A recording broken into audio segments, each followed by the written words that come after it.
Okay, this is the Civilian Counterterrorism course brought to you by the Omoto-Ryu Black Dragon Dojo.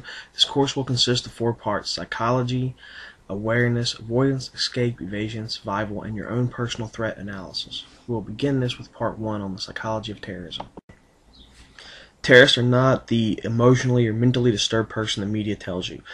Terrorist leaders are often highly intelligent. Terrorists are not victims. They use the fact that they've been victimized or the claim that they've been victimized to rationalize their actions. The goal of terrorism is power and profit. Terrorism is a war crime as well as a actual crime itself. And the goal of terrorism is to gain power and profit for the organization and its leaders. Terrorists use crime to fund themselves. Terrorism is a form of organized crime. Terrorism has political goals which go back to gaining profit and power for the organization. Terrorists often are taught from a very young age how to be terrorists and the hateful ideologies they follow. Terrorists are not antisocial. They're actually very social. They simply are trained from a very antisocial ideology. Terrorists are driven by hatred for real and imagined slights. Terrorists are highly rational. They can rationalize their violence. They do this to explain, the murder of civilians. Terrorist cells often use an indoctrination process very similar to a cult.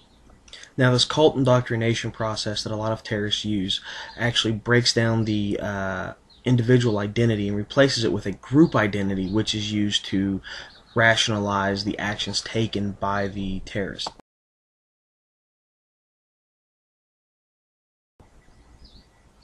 As part 2 of Terrorism Awareness, we're going to learn that awareness is looking around. Educated awareness is knowing what you're looking for. You are looking for body languages, bulges, sags in clothing, continually reaching to adjust things under the clothes, silent communication among supposed strangers.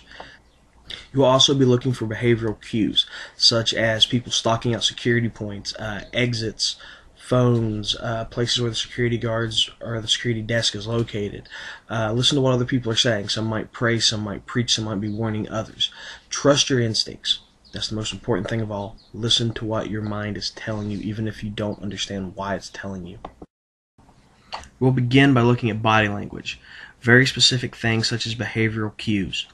To begin with, because terrorist activities are dangerous, the terrorists involved may appear nervous. They may be worried that the other members of their group or their cell or the plan itself may be flawed. They will appear distracted, trying to think of multiple scenarios, multiple conditions, maybe the things they're leaving behind to conduct their operations. Terrorists may appear passive-aggressive or angry. This may be directed anger, such as if you have a terrorist who is racially motivated. They may be aggressive or passive-aggressive towards another race. You also have to watch out for the methodological observation of the area, taking notes, scanning the area around them and what they're doing. Next, you have to be aware of silent communication among supposed strangers. This can be hand and arm signals, coughing, clearing the throat, looks, gestures. This can actually involve same-room text messaging or other uses of media where they don't have to exactly say what they're doing or what they're thinking. You also have to be conscious of the clothing that the person is wearing. Is it out of season? Are they wearing too much clothing? Are there bulges or sags? Are they constantly adjusting something under their clothing? Is there a uniform of association? Everyone wearing something similar or the same? This uniform of association can be as simple as gang colors or a type of means of telling themselves apart from other civilians in the area, or others dressed in civilian clothing, if it's to be said properly. Security points are key locations that allow for the security of the immediate area. These act as choke points, means of getting out information such as payphones, office phones, fire alarms, means of getting aid such as security desks or entry and exit doors with alarms on them. Now, a person staking out or standing around a security point who is showing other signs as well can potentially be leading up to a terrorist attack, especially if it's a group effort and more than one person has a security point blocked off.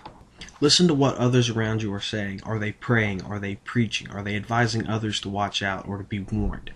Are they verbally abusing others or threatening others.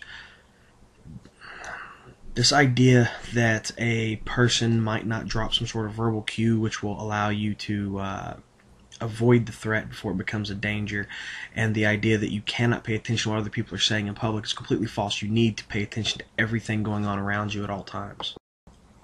Finally, and above all else, trust your instincts. If something doesn't seem right, it's not.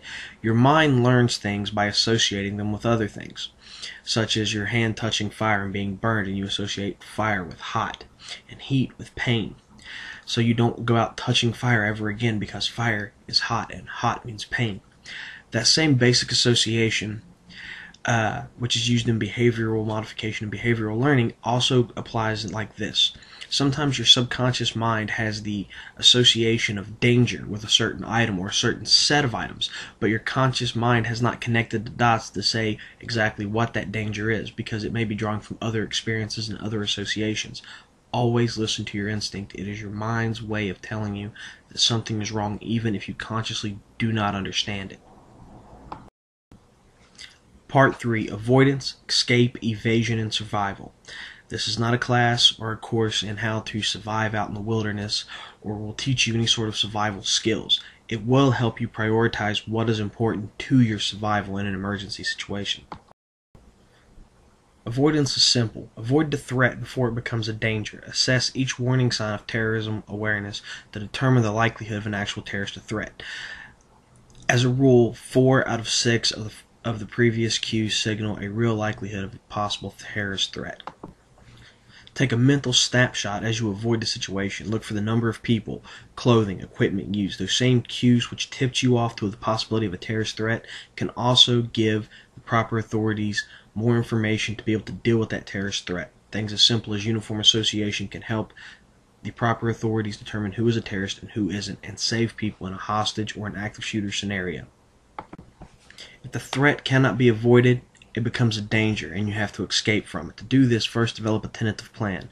Cause a distraction before implementing your tentative plan. Only attack the threat if you must, and if so, improvise a weapon. Weapons are force multipliers. You need every advantage you can. Once you have the terrorist or the threat removed, or at least contained or slowed down, then you need to break contact, use cover, concealment, and camouflage as best you can, get to safety, and report the incident to the proper authorities. Information you relay back to them can save more lives.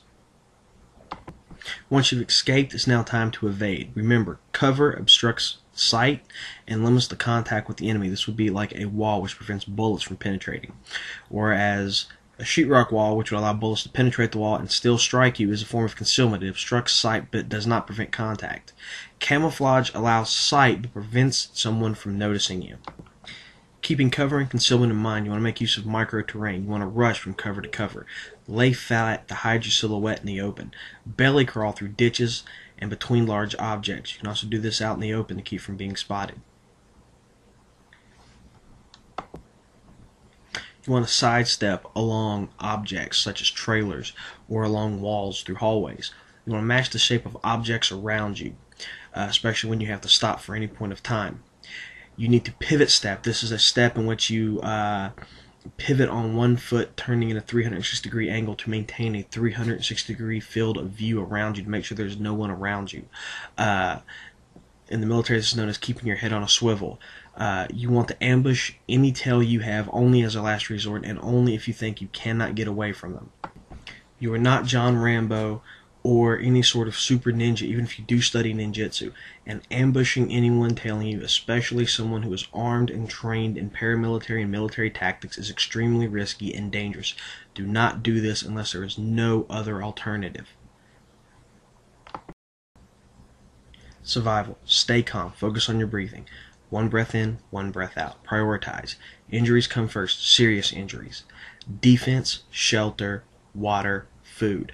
Plan. How are you getting help? How are you getting aid? How are you getting home? Value your life. Do not surrender to adversity. This is why you have to be focused on the treating serious injuries first and your self-defense second, and worrying about things such as shelter, water, and food, which would only occur in a wilderness survival type of situation.